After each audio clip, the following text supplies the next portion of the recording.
It's coming and we are recording. Yay. Anamita, I could not be more thrilled to see you right now. We met so many years ago, and since then, your star has been just magically on the rise. No surprise to me. I always am following you from afar. What's she up to now? And my understanding is that you are currently the global lead of product management at IBM and IBM Quantum. Correct. Is that correct? That's correct. That is correct. Yeah. And I'm often seeing you like on these like lists of 30 under 30 or like just different people who are very important to watch. And I'm loving that. And in particular, in your role as global lead of product, I'm seeing that you're working with AI and like empathetic machine learning. Is that right? So that is something I've done in my previous role. Okay. So I don't really do that now because quantum computing is just in a different state of technology. We're still kind of in an R&D phase and figuring out what we can do with quantum. But empathetic AI and building like inclusive AI and also like inclusive quantum is very important. So like empathy is required for it. But when you say empathetic AI, that's a little different. Okay, thank you. That's exactly what I was wondering. So is it like right now you're working in quantum, which I don't know what that means. So can you tell me what that means, quantum? Yeah, so quantum computing is a totally new type of computing. So the laptop, iPhone, computer, iPad, whatever technology you're using, they're classical devices and they run on something called bits. A quantum computer has a fundamentally different hardware behind it and it runs on something called qubits. I won't go into like the details of it because this isn't a quantum talk, but the hardware completely changes what's potentially possible that we couldn't do with a classical computer. One of the examples I like to give is a caffeine molecule, for example, has never been simulated by a classical computer. It's just too complex. But with a quantum computer, you'd be able to do that. And the promises with quantum computers, if we can get the technology and the hardware to where we want, we'd be able to do all these things that would work with a lot of data and a lot of input that we couldn't do before. And how far out are you from, I mean, it sounds like such an evolving field. Obviously, it's completely emerging. You're on the cutting edge. Like, how far out are you from understanding the potential there and bringing your sort of inclusive thinking into that world? I think we're still pretty far. But the thing that is fun and exciting is that we actually don't know. Like the scientists could be in the lab right now making a crazy breakthrough and it could be tomorrow, or it could be 10 to 20 years. Like it's really, we don't know. And do you think that you are committed to this sort of emerging cutting edge world from here on out? Like, do you become like a junkie for that? And you're like, oh my God, I want to know, like, I want to be on the brink of the future. Yes and no. I feel like I've always kind of been on the brink of the future. Like I worked in mobile when mobile was a thing. I worked in AI when AI was starting to really take off as a buzz. And then I worked in quantum. So I've always been on this like bleeding edge of technology and I've loved that. I think where my expertise go really well is in the AI space because I understand it and that's what I studied and I can really translate between the computer and the human and just like a 6-year-old and a grandma and the chief scientist somewhere. So I think for me, that's probably where my like true love is. But I like what's productive and what we can do. So it's like bringing in this field into a new field and creating this like special intersection is something I'll probably want to continue doing, working on new products, new markets, new problems that don't exist and doesn't need to be a new technology, but I think the new needs to be there. You've always been like that. I mean, when you and I first met, we both were fascinated with neuroscience in general. You studied it, right? I remember that. Wasn't that your undergrad? Yeah, I studied cognitive science. Okay, cognitive science. And we talked about like startups that we dreamt of for in this world. Yeah. And I'm wondering, do you still have mental health as part of your interest set or has it evolved from there? I think a lot of it is more for personal study. I really, really love that stuff. And I think one of the things that you and I always geeked over was like positive psychology stuff Oh and my how you God, can kind of yes. train your brain and how you can do those things. And I feel like I'm doing that all the time. And when I'm even doing it at work to an extent, like since I'm talking about new technologies, how do people perceive these new technologies, right? With AI, everyone's afraid that people are gonna, like AI is gonna take over their jobs. But with quantum, the first question is, what is quantum? So I have this opportunity to kind of shape this and like train and plant seeds in a way that they can think of this to be this productive technology at one point in the future rather than something scary. I love But I that. yeah, I don't think I'd see myself like, I think I'm always studying it. So I don't see it like, I It's not don't think it's separate. closed off. It's Yeah, threaded. It's threaded through. exactly. I think about you regularly because Same. your father used to say something to you that when we talked about like positivity and neuroplasticity, he would say 3 words to you. Oh my God, yes. And I remember it because I'm like, God, that was an amazing idea. So what were those 3 words? What would he say to you? So my dad, when I was younger, I mean, even now, like he'll randomly text me if something's going on. Uh, it was almost like a mantra. It was a mantra, but at that time I didn't think of it as a mantra. And it was just 3 words that I would repeat to myself, whether it's like I was 5 years old and very scared to go to school or something else. But it was brave, strong, healthy. And he would like repeat it to me, he'd chant it to me, he'd yell it at me, but he would say it to me and it'd make me believe it. And like sometimes, like even now, like it's like affirmations I'll tell myself when I wake up in the morning. And it's extremely impactful. And I told myself if I ever get a tattoo, it's gonna say that somehow. I've never gotten a tattoo, but that's like my first tattoo, I think. It's so powerful. I mean, I think of how directed and focused it is. Like if you have to go out and give a talk, it's like, boom, just you're right there. Mm-hmm. And I imagine having it from such a little age, it's so good. Yeah. Yeah, I don't even think Um, he knows how much of an impact that's been, you got to tell him. but it's also You like got a to tell nice him. Good reminder. dad. It's like I've raised you to be brave, strong, and healthy. You can do this. Yes. Yes. That's what I love too.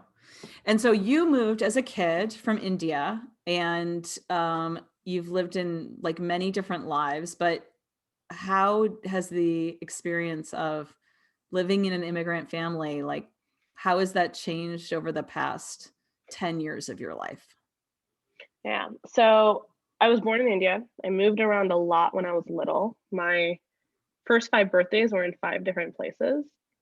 So I really just like kind of had this citizen of the world type feeling. I think the last 10 years, and then so we eventually settled in California in the Bay Area.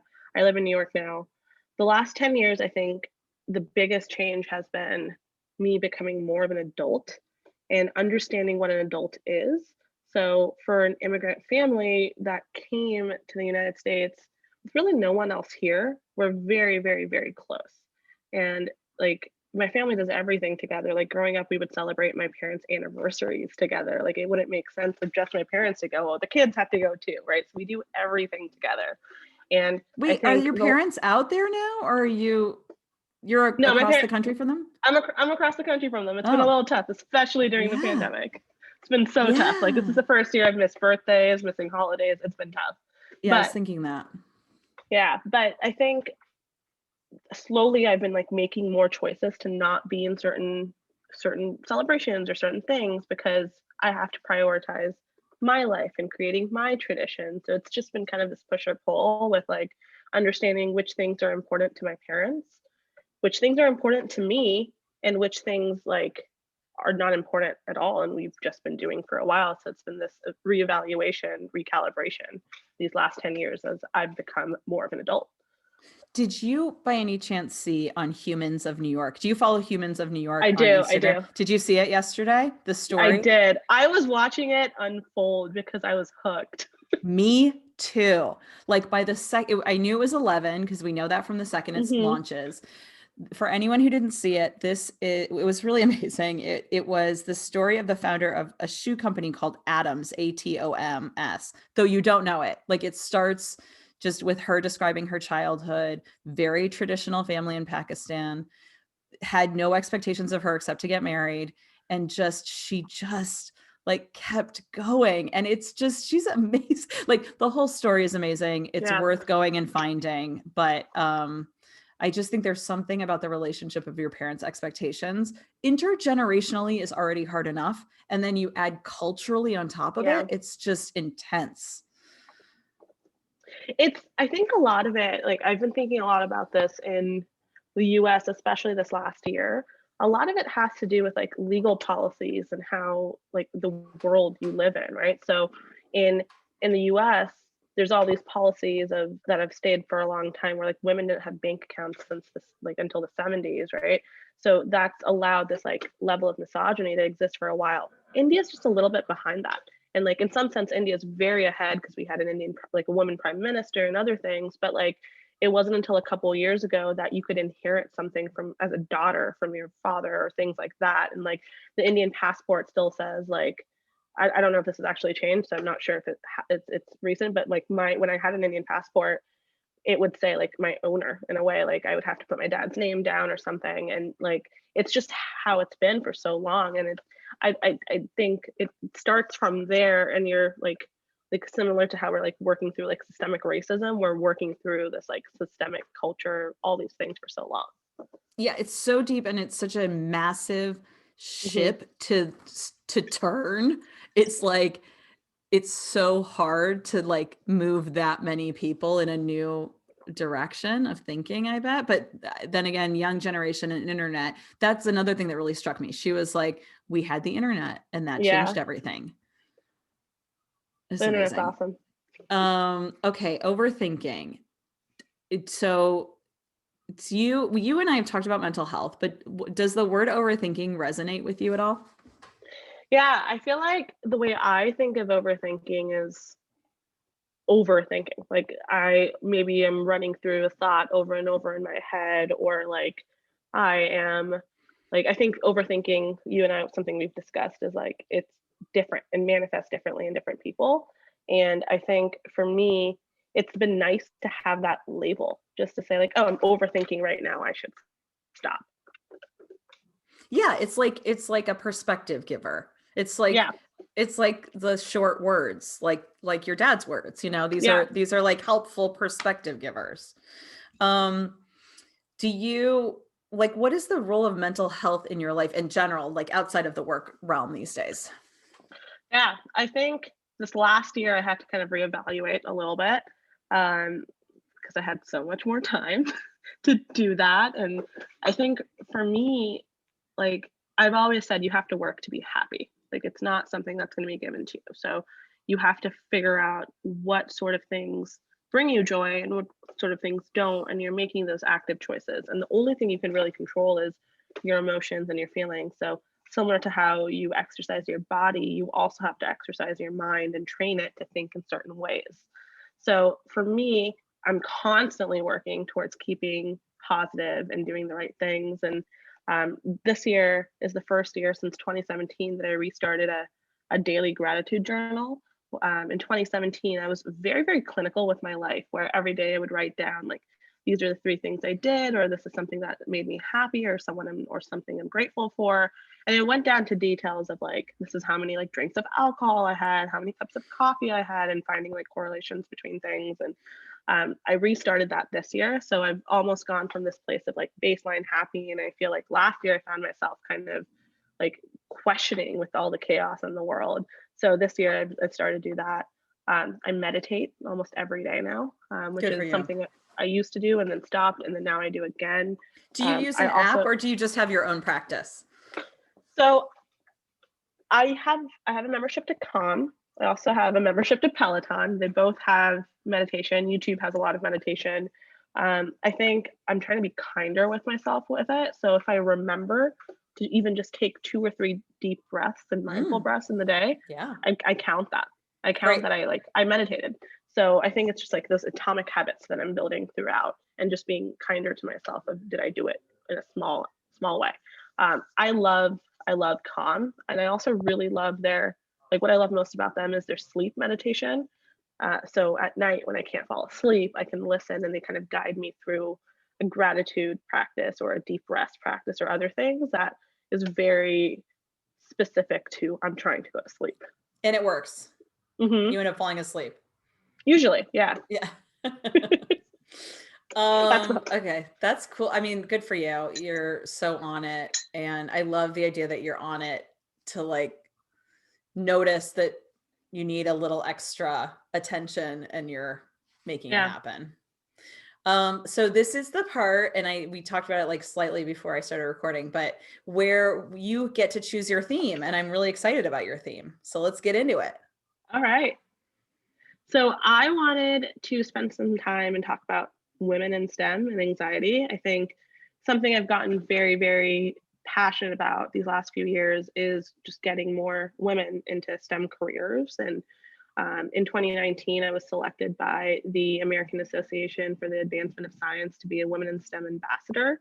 So I've just been in that world for a very long time. And something that I've now just become more cognizant of is the role of mental health and anxiety for women in STEM and how it can actually affect or influence how many people are even going into this field, and what could we do early on to help kind of provide the support, create inclusive environments so we do have more diversity in this field. What have you been seeing? I mean, how did this strike you as something that needed some attention?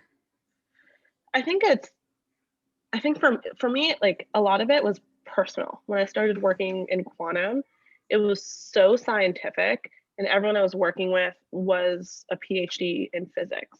So I'm coming from a different background, and I felt kind of insignificant. And a lot of it was like me learning things on my own. And I think as I was learning it, I was like, I've always been good at math and science, and I love science. So for me, it was interesting for me to observe myself struggling and not feeling confident as I was going through it. And usually when I don't know things, I'll start studying why that's happening, because I just love the human brain. And that's when I found a lot of different studies on women in STEM and anxiety and mental health. And what I found interesting was there was a couple of themes that I didn't know existed. So there's clinical anxiety, and that exists, and people know that. But then there's science anxiety and math anxiety, and people have studied what that means. And it's usually like how you respond to that field. So like when you're taking a physics, usually the studies are done with like undergraduate students. So it's like an undergraduate physics class. They look at men and women in the class and like gender, non-binary, all that, and then you just compare it. Men and women both face anxiety when they enter that class.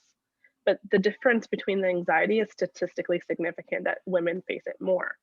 And then from there, there's this like cycle of, there's not only the anxiety that you already have as a baseline, but then there's things like you're a minority, and that adds another layer of anxiety because you're in a minority in a space where there's not a lot of people like you. And then there's the biases from yourself, so that you may have like unconscious biases or like feel imposter syndrome. And then there's like instructor biases or like your peer biases. So that adds another layer of anxiety. And then it changes classroom dynamics, how you study, how you perceive. And then as those things get added on, that adds another layer. So there's so much going on that I've been trying to figure out. Like I work with so many young girls who are interested in a career in STEM, and it's like, it's going to be hard. But like, if you're aware of these things, like you're able to find the right community to fall back on, and also like know like, hey, like I deserve to be here. And you can kind of like work through each of those layers to help you break into this field that you deserve to be in and you're going to do great at. I love that so much. That's such good work. So is it one-on-one mentoring? Are you creating communities for women or younger women? How are you doing this? So I don't think there's a right solution. One of the things that I work really hard to do is being visible. So it's the concept of like, if you can't see it, you can't be it. So putting myself and my friends and other people in visible positions. You are nailing it. May I say that again? You are totally nailing it. You're so visible. Like every time I look, you're in something, you're like the face of this part of the world. And I think it's amazing.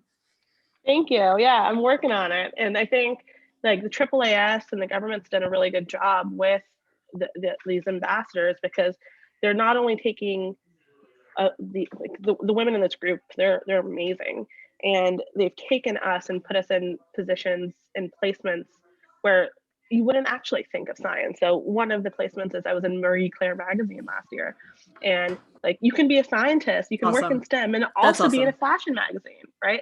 Or like that. 17 magazine ran digital ads. So it's like, this is what a scientist looks like, is their trademark. And those are the sort of things that you can do. So I think that's step one, like breaking the barrier and like letting people know that this exists. So a lot of that is through like this like marketing and just like conference speaking and posting. I'm trying to be better on social media, but being visible. And then the second is, I think, the one-on-one mentoring, or going to classrooms, or doing different programs. I'm a part of a Girl Scout STEM cadet badge. So like they can get this badge if they watch this video and like create this like fun coding activity. So it's just like getting there early and saying you can do it, and there's other women that are doing it too, and it's fun. I love that. Is this all through the company that you're the ambassador for? Is this all? Yeah. Okay. That's most of it. Yeah. If you ever need a place for young female scientists to gather and talk about anxiety, I am happy to make a Beautiful Voyager channel specifically dedicated to them. That would be incredible, just to connect people with each other. So I can think of no group I would love to sort of empower more than young women in STEM. That'd be so great. Is there anything else I can like do to support this work? I mean, or anyone listening, like what are some things people can do to support sort of those kinds of anxieties that come up? I think it's like being open to talk about it, like knowing that you're not alone. And I think that's what Beautiful Voyager has done, right? It's created this community. And I mean, that's the goal. And I feel like this is a quote that you and I have said before, which is, technology brings people together, but community makes them stay. Oh, yes. And I feel like this is one of those situations where that's a thing. Yes, absolutely. It's so good. It's so good to see you too. I just like am so inspired talking to you. What are some of your favorite sources for information about anxiety, if you have? Ooh. Sources for information. I mean, or just like, where do you get your information? I'm sure you're reading through so many different things, but I read a lot. So I've been going to therapy, which has been, my therapist has been a great resource. She and I have been doing this thing where we read books together.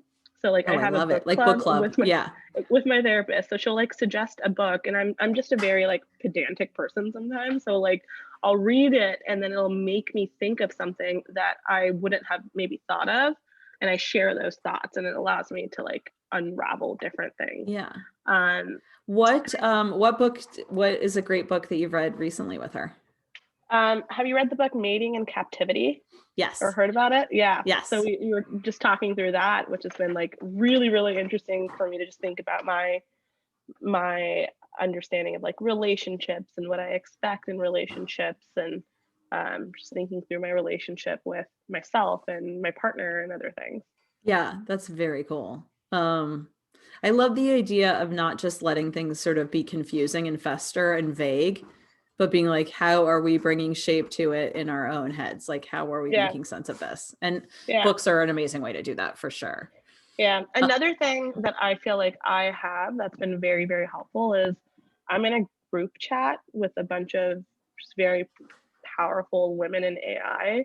And we have different group chats for different things. Like we have one group chat where we just like shoot the shit throughout the day.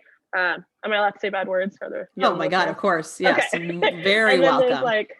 There's another group chat where we just talk about like sex related things. And then we have another group chat where it's like we talk about very personal, deep things. So how did they get organized? Who did this? Who like started this thing? One of my friends, she was leaving. We all worked together at one point. She was leaving the company and she was like, I'm going to create a group community for us. And then it was just like an organic friendship. And now I can't really imagine my life without them. And then I feel like I'm very thankful to have so much support through so many different people, whether it's group chats or phone calls or just different people that I can reach out to. And that's been really good for me to understand. Everyone shares their perspective, or either their perspective from life or their therapist or their thing. And like, that's but kind of you like also piecing it bring together. that, Anamita, you like bring that in with people. Like I remember when I first met you, you were the most sort of engaging person in the thing. You know, we met at like, it was some sort of meet and greet or like social hour or something. And you were like clearly the person to talk to. So it's not just that other people are bringing it to you, but you're there for it. And I hope that like people create those spaces for themselves where they're open to the community building. Yeah, and I think easy. like for me, I'm very interested in other people, so I ask questions to dig deeper. And I'm also not shy to share different things about myself. So like when I go in and say this very personal thing, it creates a space where other people can also open up. I mean, that's the interesting thing is when, you know, the awkwardness of saying something that people don't expect, it is a muscle to be used. Like I've had to learn that many times. And even the initial, and I think that's one of the reasons we met each other is I said something loud and ridiculous. And you were like, you're the one I want to talk to. But the right people will find you if you put yourself out there a little bit, though it feels a little awkward. And some of the people may be like, ugh, not for me, you know, but that's amazing. I mean, it's amazing. You don't need everyone. You just need one or two people maybe. Yeah, totally. Okay. Last question is, what has been your latest win, if you've had a win lately, just because it makes me happy to hear them? Ooh. I was invited to give a TED Talk this week. What? So I'm super excited about that. I actually haven't told anyone besides like 2 friends. Oh my, congratulations. Wait, and it's amazing. Yeah. Like kind of overwhelming, right? Are you stressed? Like, what are you doing in your head? I'm excited. I don't think it's hit me. It's a TEDx talk. And it is going to be virtual. And I think that part's a little bit of a bummer because I used to work in TEDx San Francisco, and I just loved being behind the scenes. And I like always imagined myself being there at some point. Didn't think it was going to happen so fast. Amazing. And I feel like, I don't know, I'm like, I have this vision of myself in like a power outfit on a red stage, and like, you know, my nails are done for the first time in 2 years, and I'm wearing heels. It's going to be virtual. So like, I'm just trying to reconcile a little bit of that. Maybe I'll still do all because of it. it's a show and it's like a very physical show, like usually. Yeah. So I'm very excited to build out my talk track and figure out what it's going to be on. It's, I think it'll be women in STEM related. Great. Of course. Because that's I mean, I actually think the anxiety topic is really good too. Should you? Oh, interesting. So they come and they're like, please do something. Let's talk about what you would cover. Yeah. So different TEDx curators for different TEDx, like you need to apply for a license. And then once you apply for a license, you curate your TEDx conference. There's a topic they pick. So based on the topic, they will reach out to different speakers. Wow. So I think the topic for this one is "You're Not There Yet," or something like that. Yeah. And then they're just reaching out to speakers that they think would make sense. And then you'll curate a talk together so it fits the topic. I cannot wait to watch it. Yeah, it's going to be March 5th. I'm very excited. Oh my God, that's soon. Wait, that's kind of soon, isn't it? It is kind of soon. So does that mean you record it in a Zoom-like situation? I don't know any of the details. Okay, we'll see. Yes. We'll see. We're going to see. Yes. Because March 5th, we'll get to watch it and we'll see what it looks like. That's amazing. What a great win. It has been so amazing to talk to you. I want to talk to you a little bit after I turn off the mic as well, but like, thank you. Thank you for taking this time. I just so appreciate you spending time with me. Thank you for having me. I think about you all the time.